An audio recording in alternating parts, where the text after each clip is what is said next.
Hadirin, dalam catatan sederhana khatib, seorang muslim yang telah berusia 20 tahun setidaknya telah menunaikan Jumat kurang lebih sebanyak 650 kali dalam hidupnya. Jika ia berusia 30 tahun, setidaknya ia telah menunaikan Jumat sebanyak 1150 kali dalam hidupnya. Jika ia berusia 40 tahun, setidaknya ia telah menunaikan Jumat sebanyak 1650 kali dalam hidupnya. Demikian seterusnya sesuai dengan jumlah bilangan usianya. Namun pertanyaan terbesarnya, hingga Jumat yang kita tunaikan ini, dari sekian ratus dan ribuan kali kita menunaikan Jumat, adakah di antara kita memahami hakikat Jumat ini? Adakah kita sudah mengerti esensi Jumat ini? Mengapa Jumat dijadikan sebagai pengganti ibadah zuhur? Atau jangan-jangan selama ini di antara sekian ratus Jumat yang kita tunaikan, ribuan kali ruku dan sujud yang kita laksanakan, kita tidak memahami dan belum mengerti tentang hakikat Jumat ini. Jangan-jangan di antara kita menunaikan Jumat hanya sekedar menunaikan ibadah formalitas saja, numpang ikut duduk, mendengarkan khutbah, kadang-kadang mengantuk, bahkan ada yang tertidur, kemudian menunaikan salat 2 rakaat lantas pulang begitu saja. Jika ini yang terjadi, maka bukan itu yang diinginkan dari esensi Jumat yang tertuang dalam Al-Quran dan Sunnah Rasulullah SAW. Karena itu, dalam kesempatan yang singkat ini, kita akan coba menghadirkan kembali esensi Jumat dalam Al-Quran dan tuntunan Rasulullah SAW. Hadirin rahimani wa rahimakumullah. Berbicara tentang hakikat Jumat, kita akan diantarkan oleh perjalanan sejarah pada rutinitas kaum jahiliyah, bahkan jauh sebelum Nabi SAW diutus menjadi Nabi dan Rasul. Kala itu, orang-orang jahiliyah sudah memiliki kebiasaan rutin dalam sepekannya. Ada di antara mereka yang berprofesi sebagai pedagang, dikenal dengan nama tujar. Ada di antara mereka yang menyibukkan dirinya untuk menghimpun syair, lirik-lirik yang indah, dikenal dengan syu'ara. Ada di antara mereka yang bahkan mereka habiskan hidupnya untuk merumuskan, menulis mantra-mantra dan jimat-jimat yang akan mereka pasarkan, yang disebut dengan kuhan dan sahir, dukun dan para tukang sihir. Mereka ini beraktivitas dalam sepekan, dimulai dari hari yang pertama disebut dengan Al-Ahad. Hari yang kedua disebut dengan Yaumul Itsnin, diserap ke dalam bahasa Indonesia menjadi hari Senin. Hari ketiga mereka namakan Yaumut Thulatha, dari bahasa Arab Thalatha, diserap ke dalam bahasa Indonesia menjadi hari Selasa. Hari selanjutnya keempat mereka namakan Yaumul Arbi'ah, dari kata Arba'ah, diserap ke dalam bahasa Indonesia menjadi hari Rabu. Hari yang kelima mereka namakan dengan Yaumul Khamis, dari kata Khamsah, diserap ke dalam bahasa Indonesia menjadi hari Kamis. Di sepekan ini, dari hari Ahad sampai dengan hari Kamis, mereka akan sibukkan waktunya untuk menunaikan rutinitas yang tadi telah disebutkan. Bagi para pedagang, mereka akan mengumpulkan harta, sibuk mencari dunia, kumpulkan tenaga untuk mengumpulkan satu tanda kehormatan yang akan mereka kumpulkan pada hari yang ke-6 yang selanjutnya. Demikian para syu'ara, mereka akan pergi ke lembah-lembah, ada yang pergi ke bukit-bukit, mengumpulkan ide-ide cemerlang untuk mendatangkan ilham dan menuliskan puisi-puisi syairnya. Demikian Quran mengilustrasikan di Quran surah ke-26 ayat 224 itu. Demikian kahin, sahir, mereka akan sibukkan waktunya untuk mencari merumuskan mantra-mantra ajaib yang mereka akan kumpulkan dan tampilkan pada hari yang selanjutnya. Di hari apa itu? Hari yang ke-6. Yang uniknya, mereka akan namakan bukan dengan nama bilangan lagi. Tidak disebutkan Yaumus Sadis, hari yang ke-6, atau Yaumus Sittah, atau Sati yang ke-6, tapi mereka akan namakan dengan nama kebanggaan untuk memamerkan, menunjukkan pesta pora dari hasil kegiatan yang telah mereka tunaikan tadi. Yaumul Arubah. Mereka namakan Yaumul Arubah, hari berbangga diri sebagai seorang Arab. Hari untuk menunjukkan kerja keras dan pesta pora dari 5 hari sepekan ke belakang yang telah ditenun. Jadi aktivitas mereka dari mulai hari Ahad sampai hari Kamis, mereka akan kumpulkan demi persiapan di Yaumul Arubah. Pekerjaan dunianya hanya untuk pamer saja, hanya untuk kebanggaan saja, hanya untuk pesta pora saja. Jadi kegiatan dalam sepekan hanya ditujukan untuk berbangga-bangga di akhir pekannya. Cuma kumpul, menyampaikan, menampakkan dan menunjukkan dengan sifat ria yang muncul pada saat itu. maka berkumpullah mereka di pusat hiburan yang dinamakan dengan aswaq. Ada di Suq Uqab, Suq Dumatul Jandal. Lalu mereka akan berlomba memamerkan hasil pekerjaan selama sepekan itu. Puncak pertandingannya ada di sekitaran Jabal Qubais yang sekarang menjadi istana raja itu di dekat Ka'bah. Maka mereka akan kumpulkan orang yang hartanya paling banyak, paling kaya, bekerja selama sepekan, maka akan diangkat sebagai hartawan terpandang di zamannya. Maka kita kenal kemudian ada namanya Abu Lahab, ada Abu Jahal, dan golongan-golongan yang lainnya. Ada Abu Sufyan sebelum masuk Islamnya. Mereka termasuk pekerja keras dalam kafilah tujar yang kemudian saking banyaknya hartanya diangkat sebagai tokoh hartawan yang dihormati pada saat itu. Maka naiklah mereka dengan hartanya, dipandang sebagai orang yang paling kaya. Jadi yang kaya tetap kaya, yang budak menjadi budak. Yang hebat semakin meningkat, yang tidak punya apapun nestapa dalam kehidupannya, tidak perhatian dalam sisi kehidupannya, tidak melihat siapa yang ada tetangga di sampingnya. Yang penting saya akan diangkat dan inilah saya. Demikian para syu'ara. Mereka akan berlomba menampilkan syair-syair terbaiknya. Ada Imra'il Qais, ada Nabigah Az-Zibyani, ada Zuhair bin Abi Salma, ada Al-Khutayyah. Dan yang paling hebat syairnya, yang paling bagus liriknya, akan ditulis dengan tinta emas dan ditempelkan di dinding Ka'bah yang disebut dengan mu'allaqat itu. Yang kelak di zaman Islam akan digantikan dengan kiswah yang dituliskan dengan tinta emas juga. Demikian kahin, dukun, sahir, tukang sihir. Mereka akan pamerkan mantra-mantra terbaiknya yang mereka rumuskan selama sepekan ke belakang. Mereka akan tampilkan. Maka yang paling unggul mantranya, dialah yang akan jadi tokoh sentral spiritual yang menginspirasi semua lekuk kegiatan dan merumuskan serta mengizinkan apakah kegiatan terjadi atau tidak dengan izin mereka. Demikianlah hadirin. Selama sepekan kegiatan hanya untuk dunia, dunia, dunia. Kumpul, pamer, pamer, pamer, pesta, pora, hiburan, menunjukkan saya yang paling atas, ini yang paling rendah. Allahu Akbar. Setelah Nabi SAW diutus menjalankan risalah, menampilkan keindahan Islam, Allah Subhanahu wa Ta'ala berkehendak untuk menunjukkan prototipe kehidupan baru yang beda dengan tipikal rutinitas jahiliyah. Bagi orang beriman mesti beda jalan kehidupannya dengan yang belum beriman. Bagi orang beriman mesti lain cara hidupnya dengan orang-orang jahiliyah yang belum beriman. Maka sesaat sebelum berhijrah ke Al-Madinah Al-Munawwarah itu, Allah turunkan satu ayat dalam satu surah yang akan melahirkan satu sejarah menunjukkan perbedaan karakteristik jahiliyah dengan orang-orang beriman. Turunlah Quran surah Al-Jumu'ah ayat ke-9, posisi paling kiri sebelah atas itu. Perhatikan kalimatnya dan mari kita lihat esensinya. Ya ayyuhalladzina amanu idza nudiya lis-salati min yaumil jumu'ati fas'au ila dzikrillahi wa dzarul bai'. Dzalikum khairul lakum in kuntum ta'lamun. Allahu akbar. Allahu akbar. Allah memanggil orang-orang beriman untuk membedakan dengan yang belum beriman. Kemudian akan memberikan sesuatu yang penting yang menunjukkan karakter yang berbeda dengan yang belum beriman. Ya ayyuhalladzina amanu. Hei orang-orang yang telah menyatakan dirinya beriman kepada Allah Subhanahu wa Ta'ala. Idza nudiya lis-salati min yaumil jumu'ah. Jika kalian kemudian diseru untuk mendekat kepada Allah, menunaikan salat di hari Jumat. Hadirin, namanya kemudian dirubah oleh Allah Subhanahu wa Ta'ala. Orang yang terbiasa berkumpul-kumpul yaumul arubah, kumpul untuk bangga, kumpul untuk pamer, seketika dengan turunnya ayat ini, hari untuk orang beriman dirubah namanya oleh Allah menjadi Jumu'ah, bukan arubah. Bagi jahiliyah yang belum beriman arubah, bagi kalian orang-orang beriman Jumu'ah. Apa itu Jumu'ah? Dalam bahasa Arab, kalimat Jumat setidaknya memiliki satu akar kata bernama al-jam'u yang memiliki tiga makna. Tiga makna.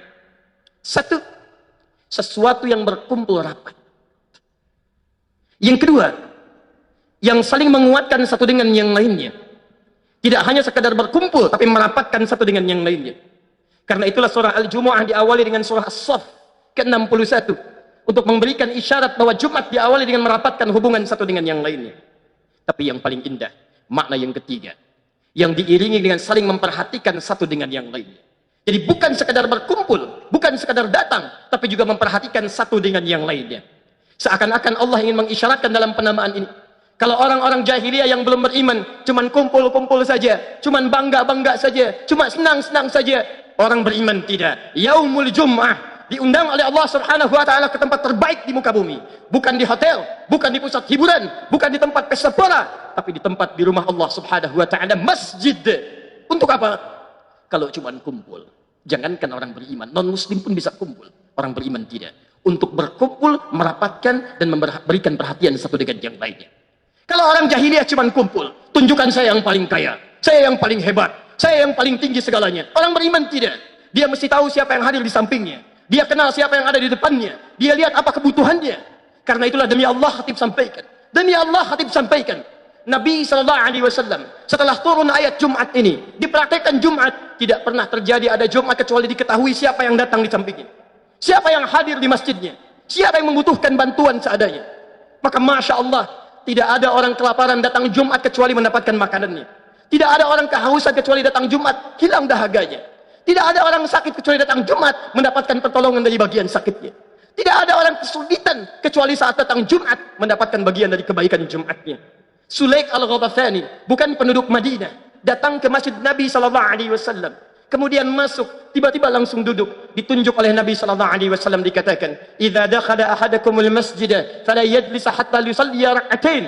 Kalau di antara kalian ada yang masuk masjid, ingin i'tikaf, jangan langsung duduk, awali dengan salat 2 rakaat. Hadirin, ulama hadis sepakat mengenai hadis ini. Ini bukan ingin menunjukkan esensi tahiyatul masjid. Ini hadis yang terpisah. Karena orang Madinah sudah paham dengan hukum tahiyatul masjid. Tapi Nabi ingin menunjukkan ini ada teman kita. Bukan berasal dari Madinah. Belum tahu kebiasaan di masjid. Ketika Nabi menunjuk wajah sahabat ini, maka semua mata tertuju kepadanya. Melihat siapa beliau. Apa keperluannya. Apa yang ingin dibantu. Dan tidaklah Sulaik meninggalkan Madinah. Masjid Nabi SAW. Kecuali selesai seluruh keperluannya. Datang seorang ke masjid Nabi SAW. Lantas Nabi melihat orang itu. Mengatakan pada para sahabat siapa yang mau menjamunya. Semua berebut mengangkat tangan. Bukan sikulan, bukan sikulan. Allahu Akbar. Semua mengangkat tangannya mengatakan, "Bala ana ya Rasulullah." Saya ya Rasulullah. Anda tahu siapa yang dipilih oleh Nabi? Orang pertama yang mengangkat tangan. Yang membawa ke rumahnya. Yang menyiapkan di rumahnya. Menyampaikan kepada istrinya, kita akan kedatangan tamu. Kita jamu malam harinya. Tidurkan anak-anak terlebih dahulu. Engkau temani mereka tidur. Siapkan hidangannya di meja makan. Aku akan temani. Ketika ditemani dalam makannya, Masya Allah. Dipadamkan cahayanya. Makan seolah-olah berdua. Yang satu makan dengan lahapnya. Yang satu ternyata hanya mengambil udara saja. Menunjukkan seakan-akan dia sedang makan. Padahal di rumahnya tidak punya bekal makan. Kecuali satu porsi itu saja. Anda bisa bayangkan. Semangat Jumat yang dididik oleh Nabi SAW menghadirkan Jumat solusi. Bukan cuma Jumat kumpul-kumpul. Lantas besoknya Nabi mengatakan, Masya Allah, ada ahli surga yang menjamu seorang tamu tadi malam. Jumat solusi. Jumat solusi ya ikhwan. Nabi tidak menginginkan Anda cuma datang, duduk, dengar khutbah, ngantuk, lantas pulang. Ironisnya, itu yang kita dapatkan. Bayangkan kalau itu kita praktekkan dalam kehidupan. Sampai Nabi membuat tempat ahlus suffah sekitaran Madinah. Di situ ada orang-orang yatim, di situ ada pembelajar, di situ ada orang miskin. Yang diketahui ketika datang diberikan bantuannya. Diberikan segalanya. Sampai diabadikan di Quran surah 59 ayat 9 sampai 10 itu. Wa yu'thiruna ala anfusihim walau kana bihim khasasah. Bahkan mereka mendahulukan kepentingan sahabatnya walaupun mereka butuh dengan apa yang mereka perlukan. Itulah Jum'ah. Di mana kita di antara semua itu. Jangan-jangan selama ini Jum'ah kita tidak kenal siapa yang hadir di samping kita. Siapa yang berada di belakang kita. Padahal kita paham maknanya, tahu hadisnya. Antum hafal hadisnya. Al-mu'minu lil mu'mini kal bunyani yashuddu ba'dahu ba'dha. Mukmin satu dan yang lainnya bagaikan satu bangunan yang saling mengokohkan. Antum hafal hadisnya. Mukmin satu dan yang lainnya bagaikan satu tubuh yang kalau sakit dia bisa merasakan. Itu semangat dari Jumat, turunan hadisnya. Wallahi ainal an min hakikatil Jum'ah. Mana sekarang hakikat itu? Jangan-jangan tiap pekan Anda Jumatan. Tapi saudara sakit Anda tidak bisa bantu. Ada yang kebanjiran Anda tidak tergerak. Orang lain merasakan Allahu Akbar sulitnya mengatasi kebanjiran. Ada muslim yang ikut Jumat hanya sekedar foto-foto saja.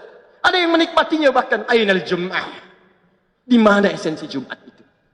Karena itulah bertakwalah kepada Allah Subhanahu wa taala. Hari ini kita mesti berubah. Kita mesti kenal. Kalau itu dipraktikkan dengan baik, Masya Allah. Tidak ada mahasiswa yang datang ke Jumat kecuali barangkali bisa bertemu dengan dosen yang bisa menyelesaikan persoalannya. Ada orang sakit yang tidak bisa ke dokter, dia bisa bertemu dengan dokter yang memberikan resepnya. Ada seorang yang belum punya pekerjaan, bertemu dengan orang yang melimpah sarana pekerjaan, dia berikan solusinya. Ada orang yang barangkali punya persoalan, bertemu dengan alim, ustaz, ulama, syekh, selesai seluruh persoalan. Itu yang kita dambakan. Maka kita bermohon kepada Allah Subhanahu wa taala. Semoga Allah Subhanahu wa taala menjadikan Jumat ini sebagai Jumat terbaik untuk kita, yang merubah cara pandang kita dan menguatkan ukhuwah kita, serta menjadikan insyaallah Islam bisa tegak dengan segala nilai-nilai kebaikannya seperti ulama dulu kita mencita-citakannya di negeri tercinta ini. Barakallahu li wa lakum fil Qur'anil azim wa nafa'ani wa iyyakum bima fihi minal ayati wa dzikril hakim wa taqabbala minni wa minkum tilawatahu innahu huwas samiul alim. Ud'ullaha yastajib lakum jami'an.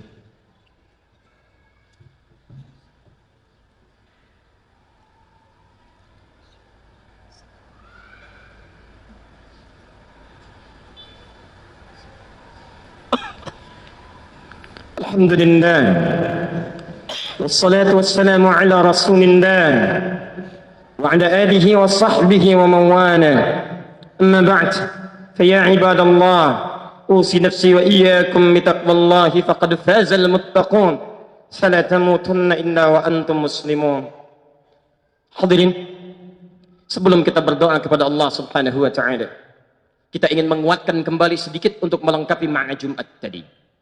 Setelah kita paham bahwa Jumat itu adalah Jumat solusi, Jumat ukhuwah, Jumat untuk mengeratkan silaturahim di antara kita, lantas kemudian Allah ingin mengingatkan kepada kita, tidak cukup dengan berkumpul saja. Kalau sekedar kumpul, saling bertemu, saling curhat, jangankan Anda yang beriman, non-muslim pun bisa melakukan itu. Maka diteruskan kalimatnya dengan fas'au ila dzikrillah. Ini bagian penutup yang paling penting. Maka hei, orang-orang yang telah menyatakan dirinya beriman kepada Allah, setelah kalian berjumpa, berkumpul, melihat, saling menguatkan satu dengan yang lainnya, maka bergegaslah untuk berzikir kepada Allah Subhanahu wa taala. Zikir, zikir. Kalimat zikir tidak disebutkan dalam Al-Qur'an kecuali segala aktivitas yang menjadikan kita ingat dengan Allah Subhanahu wa taala. Antum ba'da salat menyebutkan kalimat-kalimat thayyibah. Quran surah 4 ayat 103. Fa idza qadaitumus salata fadhkurullaha. Maka jika tuntas menunaikan salat, segera berzikir kepada Allah. Kalimat thayyibah yang Anda ucapkan itu bagian dari zikir yang mengingatkan Anda dengan Allah Subhanahu wa taala. Astaghfirullah itu zikir. Hadis Muslim hadis 591. La ilaha illallah wahdahu la syarika lah, lahul mulku wa lahul hamdu wa huwa ala kulli syai'in qadir. Itu zikir. Hadis Muslim hadis 593. Subhanallah walhamdulillah wa la ilaha illallah wallahu akbar. Itu zikir. Hadis Muslim hadis 597. Anda yang kemudian berdoa, itu pun zikir. Quran surah kedua ayat 152. Fadhkuruni adzkurkum. Maka ingatlah saya, minta berdoa kepada saya, maka aku akan kabulkan dan mengingat kepada engkau. Zikir. Doa bagian dari zikir. Ibnu Majah nomor hadis 925. Tidak pernah Nabi SAW meluangkan waktu dalam hidupnya kecuali selalu berdoa kepada Allah Subhanahu wa taala, bahkan selepas salatnya. Nabi mengatakan, Allahumma inni as'aluka ilman nafi'a wa rizqan halalan thayyiba wa amalan mutaqabbala. Doa itu bagian dari zikir. Membaca Al-Quran itu zikir. Bahkan Quran disebut dengan zikir. Quran surah ke-15 ayat ke-9. Inna nahnu nazzalna dzikra wa inna lahu lahafizun. Sungguh kami telah menurunkan Quran ini sebagai zikir. Jadi ketika Anda sedang membaca Quran, Anda sedang berzikir kepada Allah Subhanahu wa taala. Menghafal Quran, bahkan itu zikir, dan lebih tinggi dibandingkan dengan membaca Al-Quran. Disebutkan 4 kali bahkan di satu surah. Surah ke-54 ayat ke-17, ayat ke-22, ayat 32, ayat ke-40. Walaqad yassarnal Qur'ana lidzikri fahal min muddakir. Sungguh kami telah mudahkan Al-Quran untuk diingat. Menghafal Quran, mengingat Quran disebut oleh Quran sebagai zikir. Jadi penghafal Quran, ketika sedang menghafalkan Qurannya, dia sedang berzikir kepada Allah Subhanahu wa taala. Bahkan orang Islam itu bukan cuma salatnya, baca Al-Qurannya, Masya Allah. Bukan cuma istighfarnya, doanya, tapi semua aktivitasnya harus menjadi zikir kepada Allah Subhanahu wa taala. Quran surah ketiga ayat 191. Alladzina yadhkuruna Allaha qiyaman wa qu'udan wa 'ala junubihim. Orang-orang beriman itu, ulul albab itu, semua aktivitasnya dijadikan sebagai zikir karena Allah Subhanahu wa taala. Jalannya zikir, duduknya zikir, makannya zikir, bekerjanya zikir. Hadirin, ingat kepada Allah Subhanahu wa taala. Beda antara orang yang berjalan dengan zikir dengan orang yang berjalan tanpa zikir. Orang yang zikir ingat kepada Allah, maka dia akan berjalan sesuai dengan aturan Allah Subhanahu wa taala. Mustahil ada orang jalan beringat kepada Allah kemudian dia berjalan dengan melanggar ketentuan Allah Subhanahu wa taala. Dia akan jaga pandangan karena dia saat memandang ingat dengan Allah Subhanahu wa taala. Allah turunkan ayat di Quran surah ke-24 ayat ke-30. Wa qul lil mu'minina yaghuddu min absarihim. Katakan bagi para pria-pria yang beriman, jalannya menatap harus pada yang diaturkan oleh Allah Subhanahu wa taala saja. Yang baik-baik, lihat. Yang tidak baik menurut Allah, palingkan. Makannya zikir. Mustahil ada orang yang makan mengingat Allah kemudian menyentuh makanan yang tidak disukai oleh Allah Subhanahu wa taala. Kerjanya zikir. Mustahil ada orang bekerja, memegang penanya, ingin tanda tangan proyek dalam pekerjaannya. Saat itu dia ingat kepada Allah Subhanahu wa taala, tapi mampu menggerakkan tangannya untuk tanda tangan proyek yang tidak diridhai oleh Allah Subhanahu wa taala. Harusnya semuanya zikir. Zikir. Sekarang tunjukkan pada kami, ikhwah sekalian. Dari sepekan ke belakang yang telah kita jalani sampai Jumat ini, berapa aktivitas kita yang menjadi zikir dalam kehidupan kita? Jangan-jangan kemarin ke pekan ke belakang, Masya Allah. Zikir salat kita belum maksimal. Salat disebut zikir di Quran, surah ke-20 ayat ke-14. Wa aqimis salata li dzikri. Tunaikan salat sebagai zikir kepadaku. Cek bagaimana kualitas zikir salat kita dalam sepekan ke belakang. Jangan-jangan kemarin saja salat kita masih belum berjamaah. Itu pun tidak dilakukan di masjid. Sahabat Nabi sudah mengejar sunnahnya. Perhatikan sahabat Utsman bin Affan radhiyallahu taala anhu.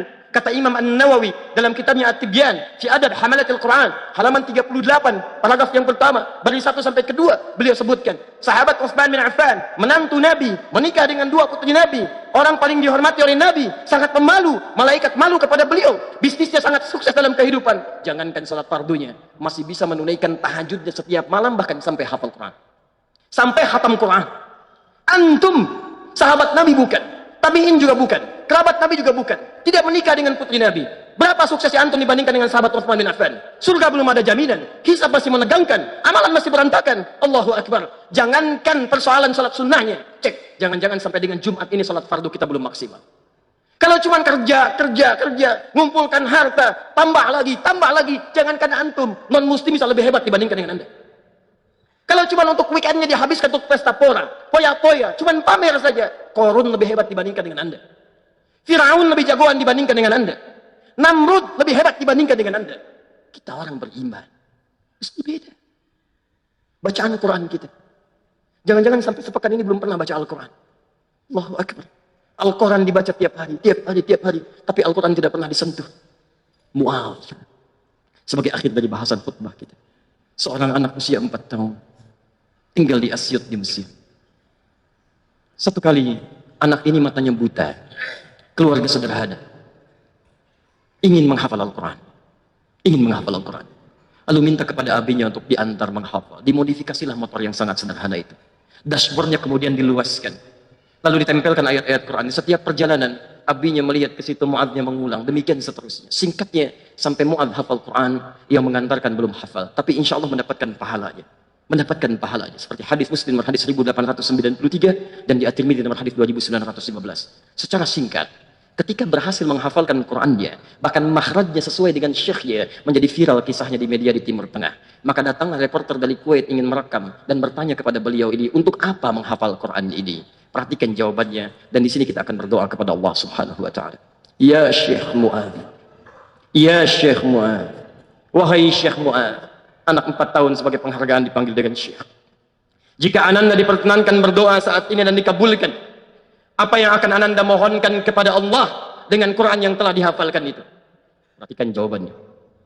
Pertama, wallahi as'alullaha rabbal alamin. Wallahi, saya akan meminta kepada Allah Rabbul Alamin untuk tetap membutakan mata saya sampai dengan kiamat. Karena saya bisa hafal Quran ini dengan keadaan buta mata saya. Saya takut kalau mata saya dibuka kembali, lantas saya melihat maksiat dengan mata saya, akan hilang Quran yang telah saya hafalkan itu. Anak 4 tahun, 5 tahun, mata buta, mau menghafal Quran dan menikmati dengan kebutaannya mendapatkan Al-Quran. Antum diberikan 40 tahun, 50 tahun, matanya sehat, fisiknya kuat, sampai hari ini masih belum punya waktu untuk sekedar membaca saja. Antum butuh berapa tahun lagi ya ikhwah? Yang kedua, perhatikan. Wallahi, dia katakan, demi Allah, kata Mu'adz kecil ini, saat saya datang di akhirat nanti, menghadap kepada Allah, innama syi'tu li rabbi yawmal qiyamati yawmal hisab, wala yusahibni abi, dan ayah saya tidak mampu lagi menemani saya, wala ummi, dan tidak ada ibu saya, faji'tu fardan, kemudian saya akan sendirian, badan saya gemetar, tangan saya bergetar, kaki saya bergetar, saya akan bermohon kepada Allah, ya Rabb, ya Rabb, saya telah berusaha menghafalkan Quran sampai datang di hadapanmu saat ini. Maka jika itu semua belum cukup menjadikan saya mendapatkan ridhamu dan harus dihukum di neraka, mohon ya Rabb, kurangi siksaan saya dengan Quran yang telah saya hafalkan ini. Mohon kurangi hukuman saya ya Allah dengan Quran yang telah saya hafalkan ini. Ada anak kecil usia 4 tahun, usia 5 tahun, matanya buta, menghafalkan Qurannya sebagai persiapan zikir menghadap kepada Rabbnya. Itu pun masih merasakan kurang dalam hidupnya. Antum diberikan 40 tahun, 50 tahun dengan segala keluasannya sampai Jumat ini. Berapa persiapan zikir yang akan dibawa menghadap Allah Subhanahu wa ta'ala. Karena itulah Allah panggil cepat anak-anak Palestina yang masih berusia 4 tahun, 5 tahun. Saking sayangnya Allah kepada mereka, cepat pulang. Kamu cuma makan setengah roti, dibagi untuk 16 orang. Minumannya diracun dulu, Masya Allah. Tidak mudah hidupnya. Tapi Masya Allah semangat mereka menghafal Quran. 4-5 tahun sudah 30 juz, rata-rata 15 juz. Begitu pesawat drone itu datang di kejauhan, dari atas mengintai, para penghafal Quran akan mengatakan, itu, di bom itu tertulis nama saya akan pulang duluan. Yang lain mengatakan, tidak, saya akan pulang duluan. Yang lain berkata, tidak, saya yang pulang duluan. Masya Allah. Karena itu Allah sayang kepada mereka, dipanggil lebih cepat. Karena untuk mendapatkan nikmat alam kubur sebagai pembuka surga. Quran surah ketiga ayat 169 itu. Wala tahsabanna alladziina qutilu fi sabilillahi amwata bal ahya'un 'inda rabbihim yurzaqun. Hei, Anda jangan kira orang-orang wafat di jalan Allah itu wafat begitu saja. Tapi kami akan limpahkan rezeki yang lebih mewah di alam kubur. Sampai mereka berkata, wa yastabshiruna bil ladziina lam yalhaqu bihim min khalfihim alla khaufun 'alaihim wa lahum yahzanun. Mereka akan berkata, kalau mampu, mereka akan pulang kepada orang-orang yang belum menyusul mereka. Akan dikatakan, kalian jangan nangis ya. Jangan sedih ya. Hei orang-orang Indonesia, jangan tangisi saya. Hei orang-orang sekitaran, jangan tangisi saya. Di sini lebih enak dibandingkan dengan kalian. Kalau bisa cepat menyusul ke sini. Kita ada di mana? Barangkali kita dihidupkan sampai Jumat ini. Karena menurut Allah belum cukup bekal kita. Harus banyak meningkatkan zikir kita kepada Allah Subhanahu wa ta'ala. Banyak meningkatkan tobat kita kepada Allah.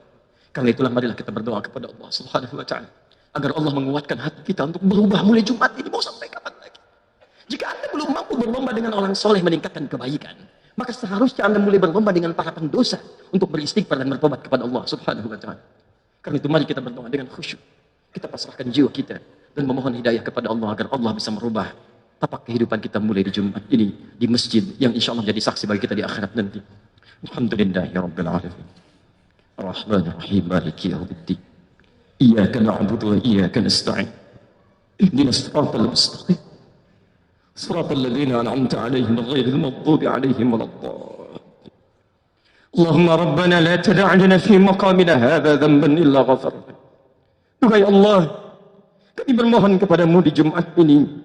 Jika ada satupun di antara hamba-Mu yang datang ke rumah-Mu ini ya Allah, untuk menunaikan Jumat datang membawa lumuran dosa, maka mohon jangan biarkan ia meninggalkan masjid ini ya Allah, kecuali Engkau telah ampuni segala dosa-dosanya. Wala hamman illa farajtah. Jika ada di antara kami hamba-Mu datang membawa kegelisahan hidup dunia ya Allah, maka mohon jangan biarkan ia meninggalkan tempat-Mu ini ya Allah, kecuali Engkau telah tenangkan keadaan jiwanya. Allahumma wala asran illa yassartah. Jika ada di antara kami ya Allah yang datang ke masjid ini membawa kesulitan hidupnya, di rumah tangganya, pekerjaannya, kehidupan sosialnya, maka mohon ya Allah dengan Jumat dan niat ikhlas untuk berubah yang ia tanamkan pada jiwanya, mohon angkat dan sembuhkan dan angkat tuntaskan segala kesulitannya ya Rabbal Alamin. Allahumma wala maridan illa syafaita. Dan jika ada di antara kami yang tengah Engkau uji dengan penyakit seberat apapun ya Allah, maka mohon angkat dan sembuhkan segala penyakitnya. Allahumma idza kana minna ya Allah wahidan qariban aw ba'idan minka ya Rabbal Alamin lam yahtadu ila al-islam wa lam yusallu hatta al-jum'ah wa lam yataqarrabu ila al-Quran. Allahumma hadihim ya Allah liyataqarrabu ilaika ya arhamar rahimin liyahtadu ila al-islam ya Rabbal Alamin. Ya Allah, jika di antara ada keluarga kami ya Allah, jika ada di antara keluarga kami, tetangga kami, kerabat kami, teman-teman kami ya Allah yang sampai hari ini belum memeluk Islam, belum mendapatkan hidayah, maka mohon sentuh hatinya ya Allah, bimbing mereka untuk mengucapkan kalimat syahadat ya Rabbal Alamin.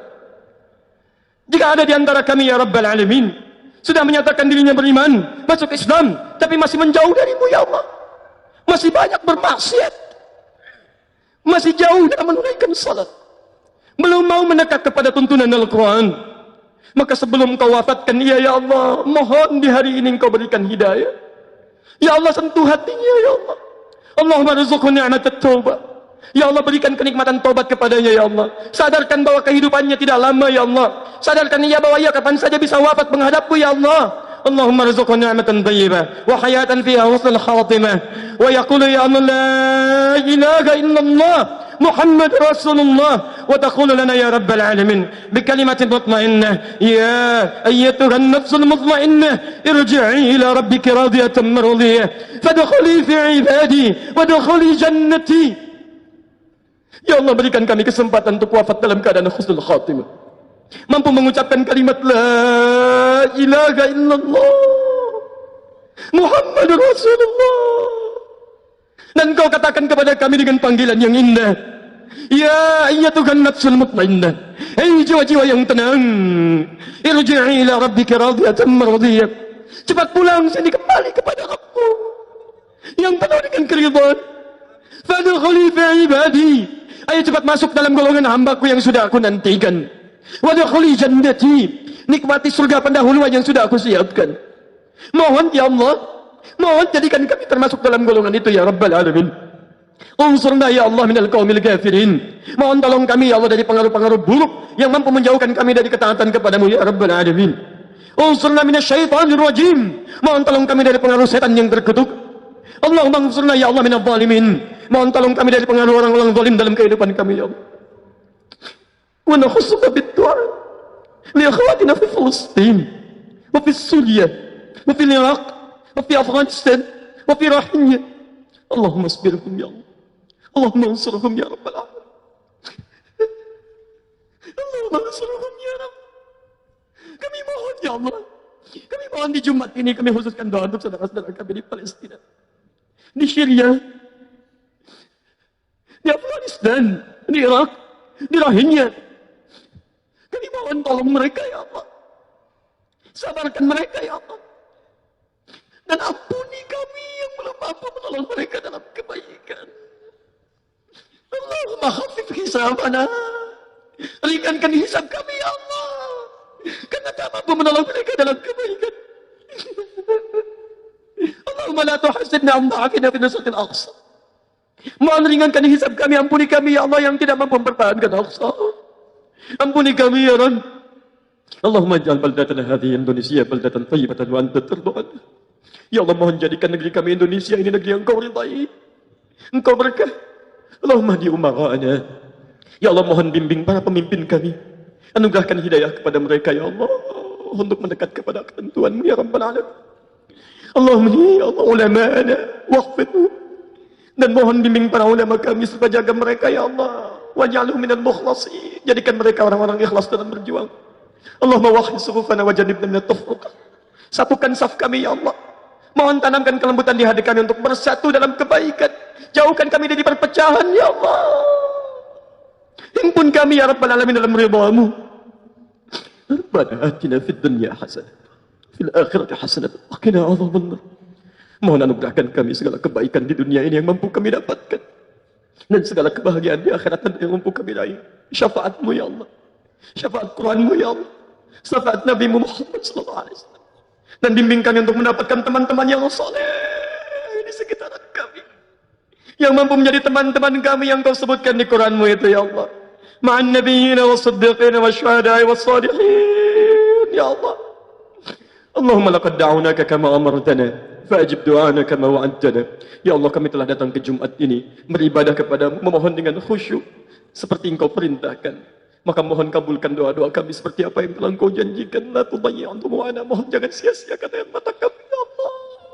Mohon ya Rabb, jika dengan semua ini Engkau belum kabulkan juga dengan doa kami, maka mohon tunjukkan kepada kami dengan cara apa lagi kami mesti bermohon kepadamu ya Rahman. Bifadlika subhana rabbika rabbil izzati amma yasifun, wassalamun ala al-mursalin, alhamdulillahi rabbil alamin.